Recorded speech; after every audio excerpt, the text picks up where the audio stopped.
This your boy Big Crit. Yeah, you already know what it is, man. What's happening, bro? You now rocking with the chaotic vibes of DJC Chaos on IndioRadio.com. Check, you already know what time it is. Chaotic Vibes Podcast, DJC Chaos. We are in the building. Special guest today, Jason Reddick. What up? What's up? What's going on, brother? Introduce yourself. Let people know if they don't know. They don't know. If they don't know. Probably don't. Jason Reddick, Associate Director of ASCAP, manager of a few people and projects and things, and just Atlanta. That's like, people like you make me sick. Because you get on here and you throw your titles around and it's like, you know, I do some things. I just do something because that's what it is. I feel like the people that get caught up in it aren't doing anything. I don't have time. You're not living for the title. Nah, I don't live for the title. The title, I use the title for what it's for, which is to open up certain doors I need, and that's it. Most definitely. Outside of that, I don't need to run around and throw my weight around. Like, I think that's dumb. Like, I literally only use my title to get into certain rooms I need to get into, get meetings I need, and get some shit done. That's it. Yeah. That's the only time I need the title. Other than that, I don't need it. Explain to people what Associate Director of ASCAP means. So, and, I mean, first of all, just explain what ASCAP is for, you know, the ones that... Right. So ASCAP is a PRO, which is a performance right organization, and we collect royalties on behalf of artists. That's pretty much the bare bones of it. It's three big ones. It's ASCAP, BMI, and CSAC. Most definitely. So we collect royalties for artists when their music is played on the radio, it's streamed, put in movies, TV shows, commercials, video games. We collect all the royalties because somebody has to be the point of contact for all these people that are placing your music and licensing it. We collect those royalties on your behalf and pay you out. That's the basis of the company. But then as a director, my job is to connect the dots for certain things for certain people. I'm the face of the company in the Southeast, so it makes sure that people get listening sessions, to writing camps, to potentially getting records placed, to introducing people sometimes, or just knowing what's happening in the city. Like, I get calls all the time from people that are outside of the city, and they might have, like, managers, they might have a writer here, a producer here, and they want to get them in and acclimated to the city. They'll call me to see what's going on and see what I can attach them to, just so they can start making their name in the city and stuff like that. Okay. So pretty much you the plug. on the most layman terms that we could come up with. Yeah, I that's another thing I believe in. Like, you can't self-title.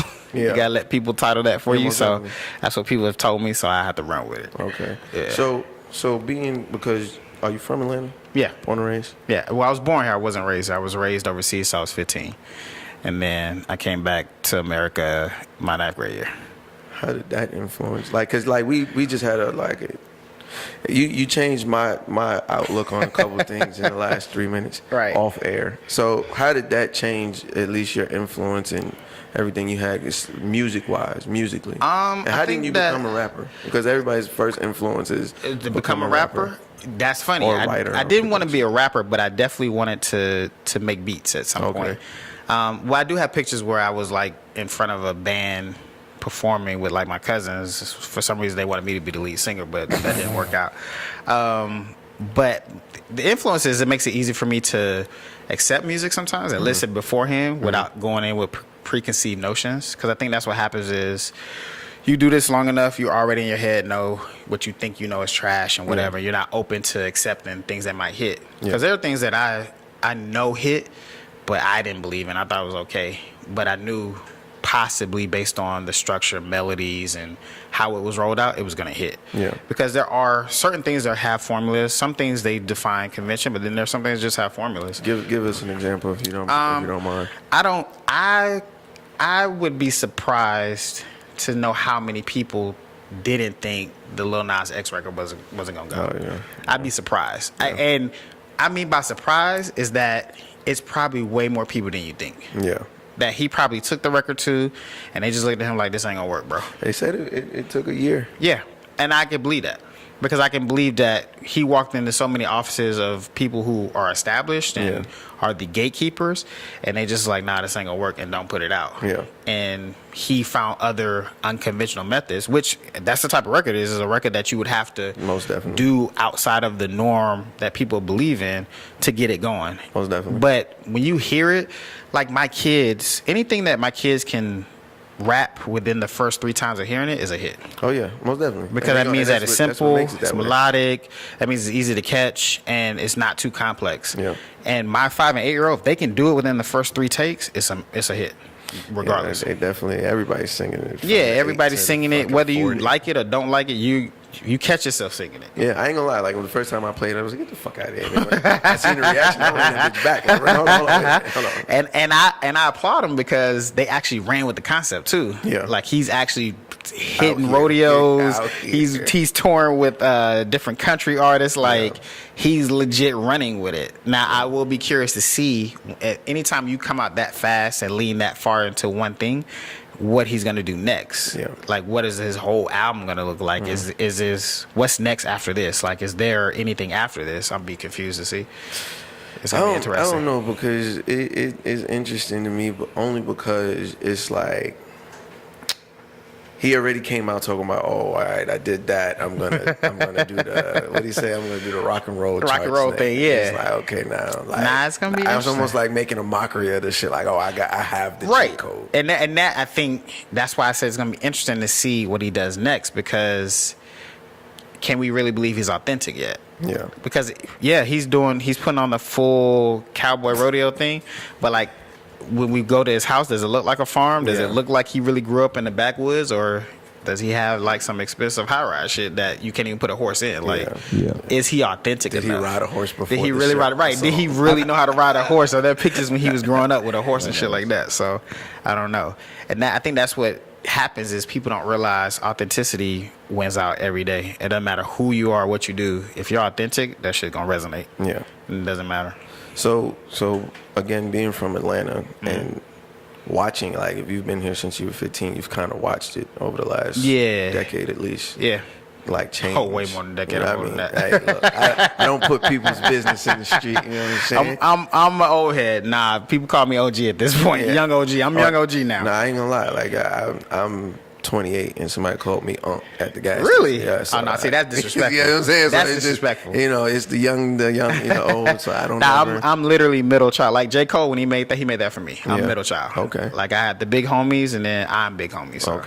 Okay. But yeah, being from Atlanta, you've seen it change. Like we were just talking about, we went from the snap to the futuristic. Yeah. And wherever we are right now, like how do you feel like it's changed, progressed, digressed? I think it's constantly progressing, and which is cool because you got to think when I was in high school, I'm an 80s baby, so I actually was sneaking out of my senior class to go to Freaknik. Like I was going to like the real one, not this stuff you see now where they trying to bring it back. Now I went to the actual one that I shouldn't have been going to. Freaknik was during school. Yeah, it was in the middle of the day because it was colleges, so they didn't have the people that established Freaknik they were colleges. They got together and they created like this just meet place for college kids, the HBCU. So yeah, it was during the middle of school, and so we would have to skip like fourth period on to go really be in the mix of things. And what was so crazy was you got to think this is before social media. I can't even tell you how they was able to get the word around of where to meet at. Because that's all Freaknik was just a bunch of meeting places at different times, and everybody would just hit each spot and damn near shut it down. Like when they shut down Greenbrier, I think that was probably the craziest thing I'd ever seen in my life. Like literally it was shut down because it was so many people they couldn't handle the traffic. And then when they got out and shut down at the 75 split right there between 75 and going to like 166 got shut down. Yeah. That was unreal. But everybody just decided at one time, like a good 40 cars stopped and just got out the cars, and it turned to a fucking party on the highway. And at that time, the cops wasn't equipped to handle that. So it was a mess. But that was cool. That, to me, explained like word of mouth, too. Like, and how powerful word of mouth is. But again, to see it go from that to the strip club era and how we ushered that in, to the club era and how clubs play an important part in music. And I think that's why Atlanta leads the forefront, because we usher in so many trends and we innovate so many things. Most definitely. And the way Atlanta is set up is just designed to just keep creating things. It's for sure, because it's almost like I DJ in the strip clubs, and it's like I'm pumping a new artist out monthly. You know what I mean? Like, I just talked to 3 new ones that I'm like, oh, that's a banger. Like, we gonna run with that. You know what I'm saying? And that's the best test ground. And that's because dancers are gonna dance to the hot shit, because they gonna want the money. And who's spending the money? And if you got the best dance and that money, you connecting that, and people are connecting that, and that's when it hits, and then it translates and starts spreading like wildfire.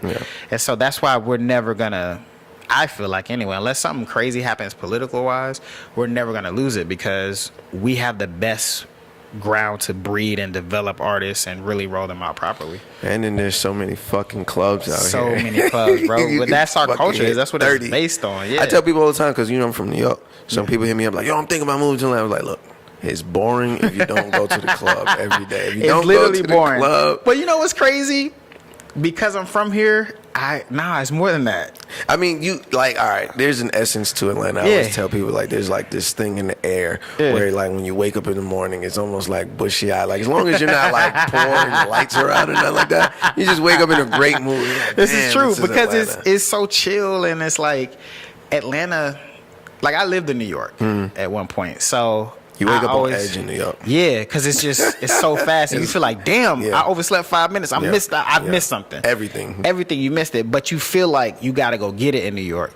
In Atlanta, you believe you can get it. Yeah, like definitely. If you figure out how to create something here for real, you can get paid here. And the crazy part is, and we talk about this all the time, because being a DJ is so many, like I said, there's so many clubs, so it means there's so many DJs. It's like, man, you gotta really like catch your niche, because like I could literally DJ every day and be straight. You know what I'm saying? But then you kind of fall in the mix with, oh well, I don't want to go over there because that's just so and so. So you gotta. But it's possible. Like, you could wake up tomorrow and be like, "Hey man, I'm gonna do a podcast." Yeah, you know what I'm saying. And in Atlanta, the way it's set up, the cost of living in Atlanta allows you to put that money that you save into it and actually get. Even going. Though they're trying. Atlanta's trying. Motherfuckers is trying. You know what's crazy? It's the city of in the perimeter. It used to be a time when nobody wanted to live outside the perimeter. Now it's almost like you gotta live outside the perimeter. Because it was my first time ever seeing $1 million spots in Midtown. Like, that was unreal. That shit gave me a headache. It's unreal. I'm like, oh yo, they wildin'. That shit gave me a headache for real. And what's crazy is, I feel like it's gonna be like that for like 5 years, and then they go back, right? Because nobody's doing all that. Nah, bro, nobody's doing it. I think it's because what Atlanta's attracting, though. It is. Atlanta's attracting the stars. But I will say, our politics is pushing people away too. Yeah, that's a fact. So that's why I feel like at some point it's gonna level out. It's still the South. Because it's still the South, and it's what happens outside of Atlanta that happens, because people just think Atlanta, Georgia, and they just think it's all Georgia. Nah, it's Atlanta, and then Georgia's everything. I learned that lesson, and it's completely different. And I ain't gonna lie, being from the city, it's like it don't take you that long to figure out Georgia. No, not at all. Like a good 30 minutes, you be like, oh, this is Georgia. Yeah, this that real Georgia. This is Georgia right here. And they'll let you know too. Like, you in Georgia, not Atlanta. You in Georgia. That's different. Yeah, it's completely different. Like I said, the state, like, and then too, one thing I like what I peep the fours. I peep that you don't have the new fours, but them you know what I'm saying? I peep, like, even fashion in Atlanta is picking up, because I remember my mom's moved out here, and we came out here, and everybody had on Jabos. It was like 2000. But in New York, I hadn't ever seen Jabos. So in my mind, I was like, what the fuck is going on? Right. And my pop was like, oh, we used to wear those in the 90s. I'm like, back in the day. Y'all niggas is why y'all got on Jabos in the 2000s? So it's like, but now it's kind of like leading the forefront. You know what I'm saying? Like, so what's crazy is, and I'm gonna tell y'all a secret. I don't know if it's still true, but when I used to really, really just do brands, and I was a brand ambassador for Puma. I had went to Boston. Nonchalant, dog. I had went to Boston, and they were going over the numbers with me. They was just breaking down different markets. And they told me the reason why Atlanta was the most important market is because Greenbrier and South DeKalb have the most fucking shoes. I'm just playing. Yes, but the reason why they got the most shoes is because they dictate what happens in the country. So in New York, in Boston, they keep an eye on what's sold in Greenbrier and South DeKalb. That's crazy. And if the shit hits in South DeKalb or Greenbrier, that means typically it's going to trend across the country. Is that because those are high urban areas? Yes. Okay. And because we as black people spend the most money, and Greenbrier and South DeKalb has the highest concentration of people that spend that kind of money on shit. I ain't gonna lie, I go to Greenbrier every Saturday. Every Saturday. Every fucking Saturday. And we're still the only people that buy full fits. Yeah. We gotta have everything from top to bottom. And again, it's our culture. I always said that was a Southern thing. My business, shout out to my business partner. That motherfucker coordinates from head to toe. And when he starts at the shoes. He buys the shoes. All right, cool. I got my shoes, so I gotta get the long shorts. Cool. I gotta get this color shirt. Like that's how I start. And what's crazy is all that shit is sold in Foot Locker and Foot Action right there. And that's the reason why is because we dictate literally the selling trends. Yeah. So we actually always been at the forefront, and the people in business always knew that. But I think now we're just kind of getting more respect for it. But on that business side, they always knew that. And it was cheap to not promote here either, because it doesn't cost anything to promote nothing. We're gonna wear it regardless. Yeah, regardless. Like y'all gonna, hey, that Jordan come with them Nikes. Hey, let me get that. Let me get this whole fit right here. Yeah. And I used to work in Foot Locker, so I would see it like people would come and just have mounds and mounds of shit. Yeah. And they would just buy it cash. Of course. Especially in Greenbrier. South DeKalb. Cash. All dirty ones and weird crinkled up 20s and 5s. That's the culture, and that's what makes Atlanta so special, is because you can have that. You could be working in Greenbrier and ring up the drug dealer with 10 bands, and then the mayor could literally walk in and cash out as well in the same location. Yeah. That's just how it's set up. Single mothers and drug dealers. Yeah, single mothers, drug dealers keep the world going. Jesus Christ. They make the world go round. But yeah, like in my mind, that like, because we've seen, like I said, from the Jeezy T.I. era to the, now we're in the Migos, you know what I'm saying? Like, and then we've seen fashion grow. So it's kind of like Atlanta is progressively moving forward. And now is in a way where, you know, when Andre said the South got something to say, like now niggas is speaking and niggas is listening. Yeah. You know what I'm saying? How does that make you feel? Like you're a mouthpiece for Atlanta? I think that's exciting, just because I remember it was a time when I was in high school that it literally was like all out war if somebody from New York came in. Yeah, I swear to God, like I didn't know Atlanta existed. Yeah, it'd be war. Yeah, and it'd be war when they would come in our school, because it was like, nah, we from New York, we the best. You know, that New York mentality. Yeah. You'd be like, yo, it's the South, bro. What you talking about? That's why you here. Like, and so it would always be all out war. So now for us to like be in those rooms in New York and LA and actually have a voice. And then y'all are so humble. It's crazy. Like New York niggas disappoint me sometimes. We get in the room and be like, yeah, nigga, you know what's up. Y'all get in the room like, yeah, we from the South. You know what I'm saying? We're trying to make everybody win. You know what? And I ain't gonna lie to you. So innovators always have the worst position in life. When you innovate something, you're always the first. Yeah. That's the worst position to be in, because A, you normally don't get paid, because it's the person that comes after you that gets paid because they improved on what you did. And then B, you're so far ahead of the curve that people think you're crazy.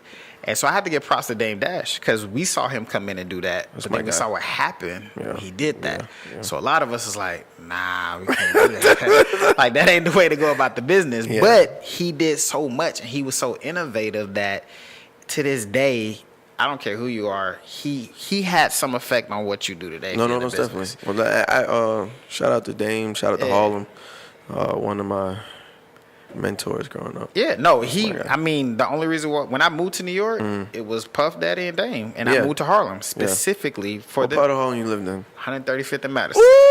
I'm from 155th. I'm from Polo Grounds. Yeah, I was at Little Rivington. Okay, right there. You, my man. I knew this. I like this guy. Shout out to T. I was there. Like, listen, bro. Like, New York was amazing. Yeah. Those 4 years I was there, couldn't beat it, bro. So one thing I like to, and this is kind of like the first time, you're like the first person I could have these kind of like hip hop conversations with. Yeah. The other day I was doing some research on just journalism in general, and came across you know, the Source era, the Double XL era. Yeah. Like, is there a second coming of that? No. Never ever, in no form, shape, or not even like a physical magazine, but just ones who cultivate the culture and speak for the culture in that way. No, because what happens is, again, innovator is such a hard position to be in because they innovated everything. With the Source and Vibe and Double XL, they innovated, but the problem was the Source was the Bible, and we believed everything. Because I'm from the era. I would every other week try to go to the bookstore to figure out what the Source was, who was in it, what they were talking about, and everything. And when you found out that the Source was owned by Dave Mays and Benzino, and then Benzino started paying for ads and getting his stuff rated above everybody else's, and they were blocking people from doing stuff, it kind of took away from their credibility. And so now we don't trust publications. Plus, this new generation doesn't read like that. So they're not going to take the time. Like, I had to wait a month before the new Source came out. They want it now, and that's why magazines are dying.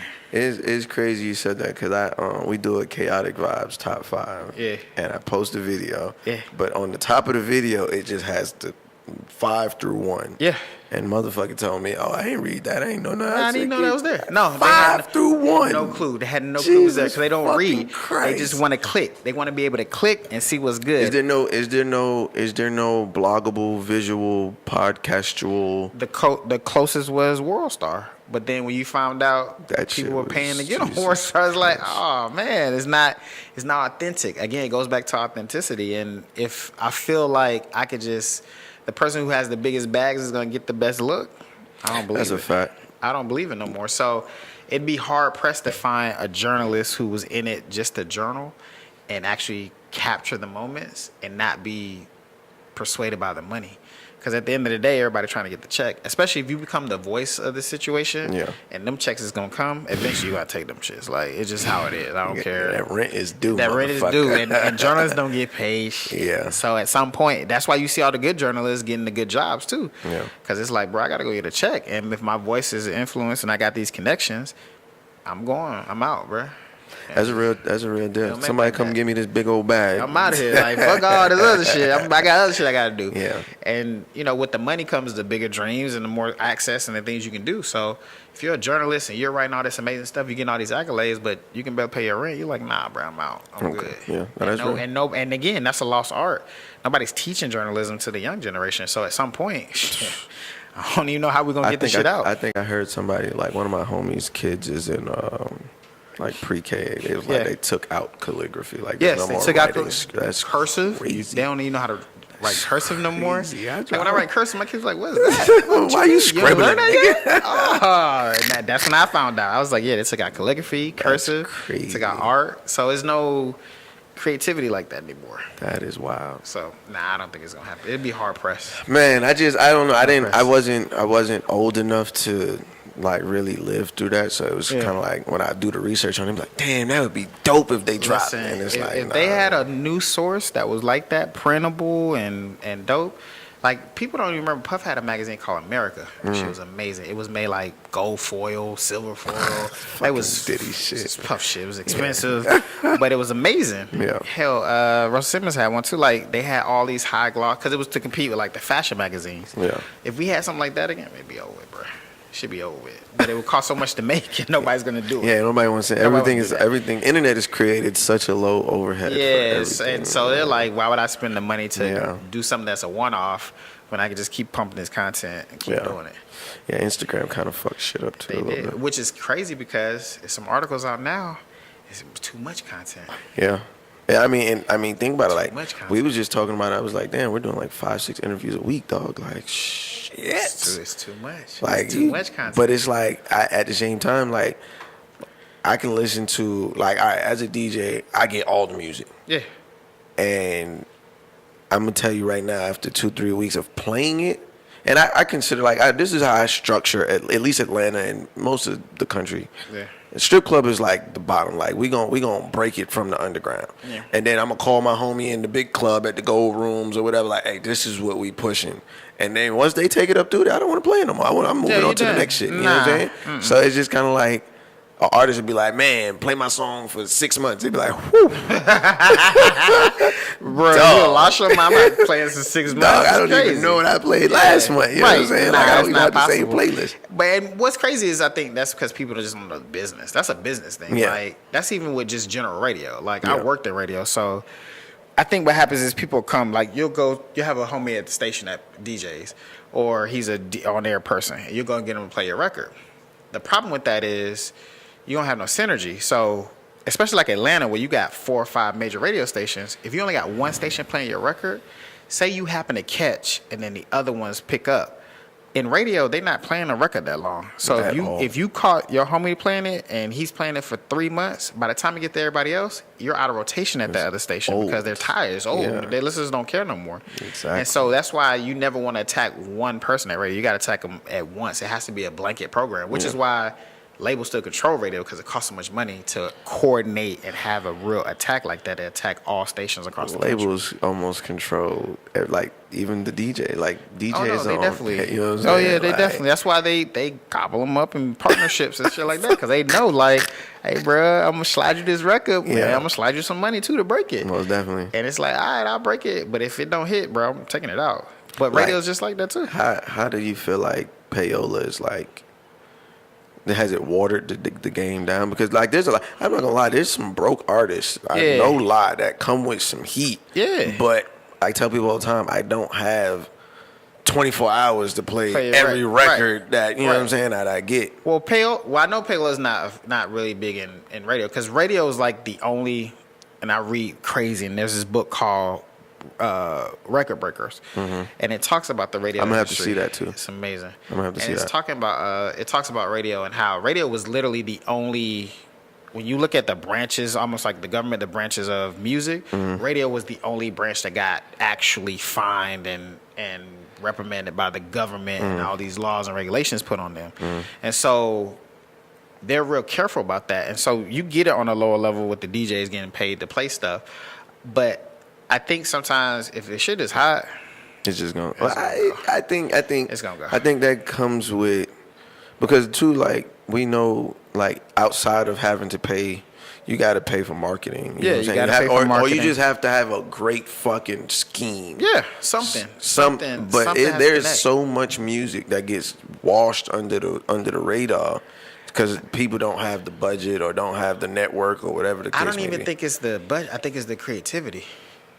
I think it's just the creativity. Because dig at the end that, of the day, there's plenty of people that don't have money that got shit going. That's a fucking Because it was fact. creative. Yeah. And there's people that have shit ton of money and it got washed because Yeah. money is not what makes it go. It's the creativity.